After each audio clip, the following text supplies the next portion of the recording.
एक माता जी तो अपने बच्चे को लेके बैठी थी, आगे ही गोद में एक कथा की बात बता रहे हैं। वो माता जी का बच्चा रोने लगा चिल्ला चिल्ला के। हमने कहा माता जी इसको चुप कराओ, क्यों रो रहा है? माता जी ने कहा कि ये कह रहा है कि आप चुप हो जाइए।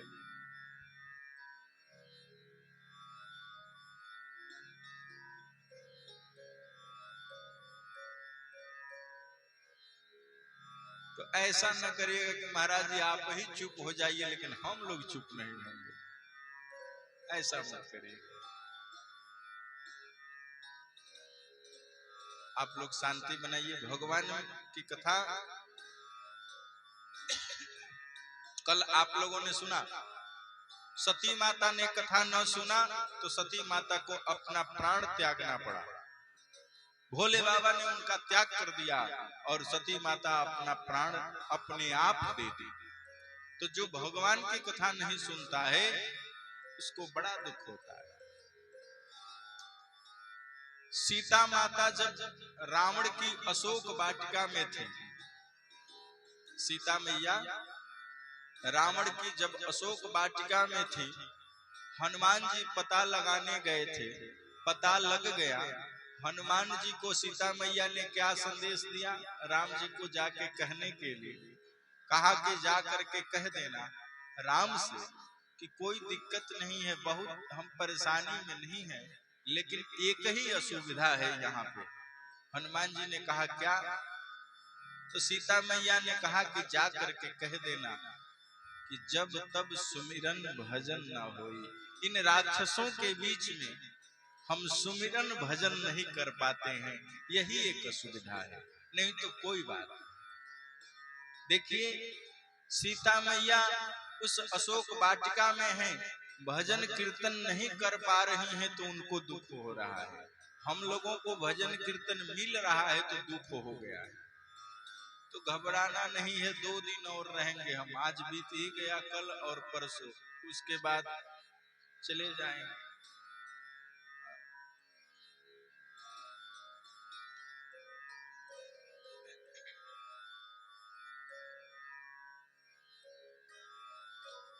आप लोगों को 2 दिन और कष्ट देंगे, ठीक, ज्यादा नहीं। कल कथा कहाँ तक हुई थी, किसी को याद है? नहीं महाराज जी, वो क्या याद रहेगा। भगवान ने 2 कान दिए हैं, एक से इन और एक से आउट। एक से कथा अंदर जाती है, दूसरे से बाहर निकल के चली जाती है। याद कौन रखता है?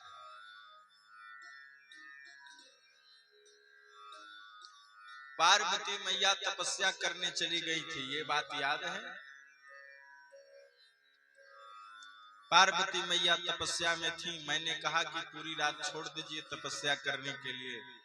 अब यहाँ तक तो हम लोग पार्वती मैया की कथा सुने, लेकिन जब सती माता अपना प्राण त्याग दी और जा करके हिमाचल के यहाँ जन्म ली, पार्वती बन करके तपस्या करने लगी, इतने दिन भोले बाबा कहाँ थे और क्या कर रहे थे, इसको सुनिए।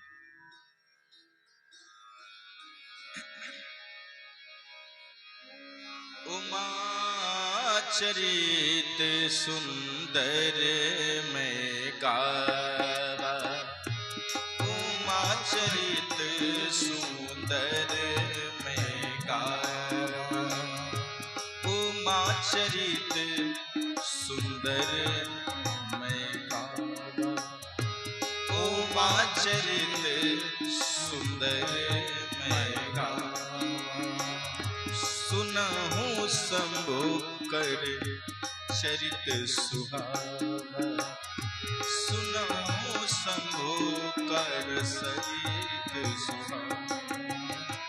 उमा चरित सुंदर में गावा, उमा का चरित्र हमने गाया, वो तपस्या करने गई। लेकिन अब सुनिए भोले बाबा का चरित्र, वो क्या कर रहे थे इतने दिन तक।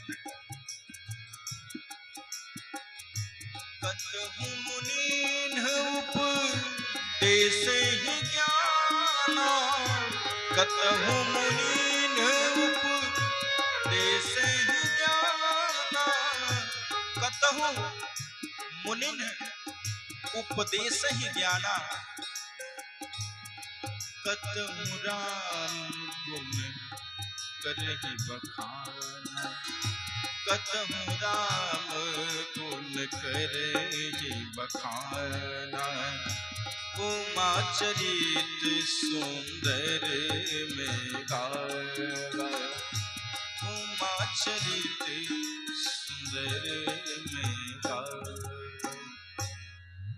उमा चरित सुंदर में गावा, सुनहु शंभु कर चरित सुहावा।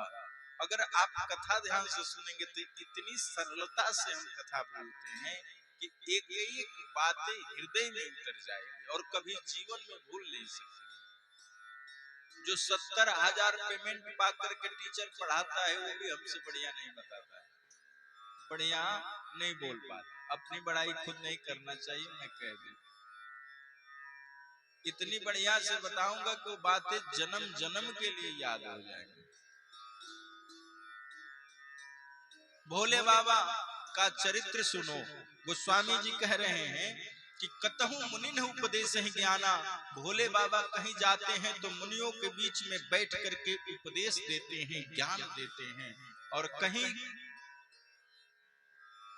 कतहु राम गुण करहि बखाना, कहीं राम नाम का गुणगान करते हैं। राम जी तो निरंतर ही, शिव जी तो निरंतर ही राम राम जपते रहते हैं। लेकिन ऐसे घूमते घूमते एक दिन भोले बाबा की समाधि लग गई। वो तपस्या में बैठ गए, समाधि लग गई। और जब समाधि लग गई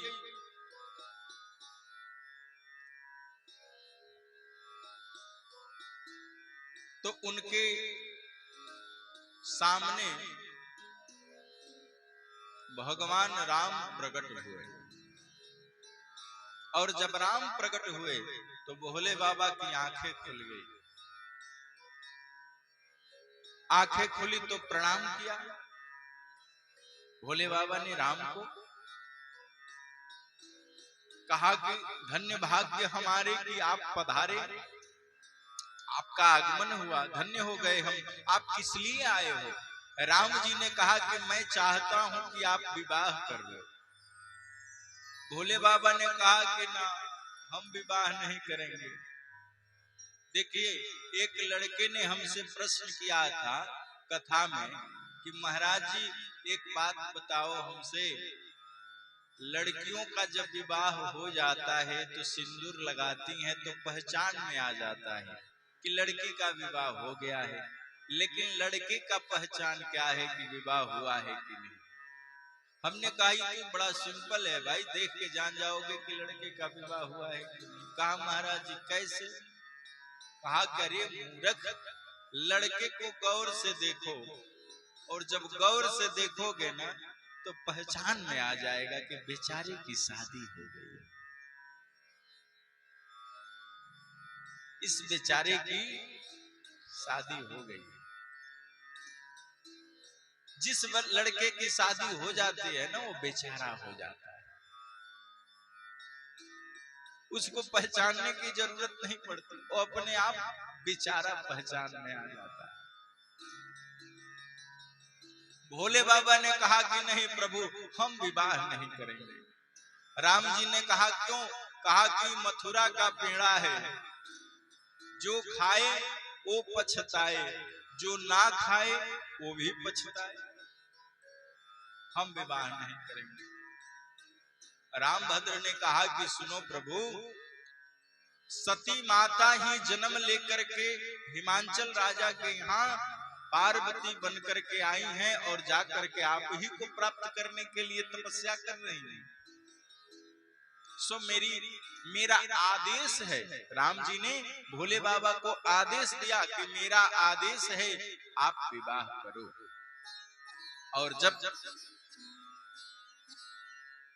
सुना भोले बाबा ने, अगर स्वामी आदेश कर दे, स्वामी आदेश कर दे तो सेवक को मान लेना चाहिए, है कि नहीं? बच्चे नहीं मानते आजकल। देखिए, किसकी बातों को टालना नहीं चाहिए। माता पिता गुरु स्वामी चार व्यक्ति की बात को कभी टालना नहीं चाहिए, जो कह दिया उसको करना चाहिए। देखो आप लोग ताली नहीं बजाए, अच्छी बात थी, सही बात कहा मैंने। माता पिता कभी अपने बच्चे को गलत सिखा ही नहीं सकते, गुरु अपने शिष्य को कभी गलत सिखा नहीं सकता है, स्वामी अपने सेवक को कभी गलत नहीं सिखा सकता है। इसलिए चार की बातें कभी काटनी नहीं चाहिए। अगर वो गलत ही कह रहा है तो गलत ही करो, क्योंकि उसी में आपकी भलाई है। अगर वो गलत कह रहा है तो गलत ही कर दो, उसी में आपकी भलाई है। अगर कोई बच्चा पीछे की तरफ चलता है तो माँ कहती है कि बेटा पीछे की तरफ मत चलो, गिर जाओगे, कहती है ना।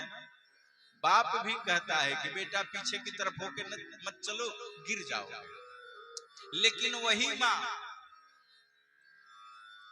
वही पिता अपने बच्चे को जब चलाना सिखाते हैं तो खुद पीछे की तरफ चलते हैं और उंगली पकड़ के उसको चलाते हैं कि नहीं? खुद पीछे की तरफ चलते हैं और उंगली पकड़ के चलना सिखाते हैं। कहने का मतलब यह है कि माँ भी जानती है कि पीछे की तरफ चलना गलत है, पिता भी जानता है कि पीछे की तरफ चलना गलत है, लेकिन बच्चे को सही रास्ता दिखाने के लिए, चलना सिखाने के लिए खुद पीछे चलता है और चलना सिखा देता है। इसलिए माँ बाप, गुरु, इनकी आज्ञा को कभी अवहेलना मत करना।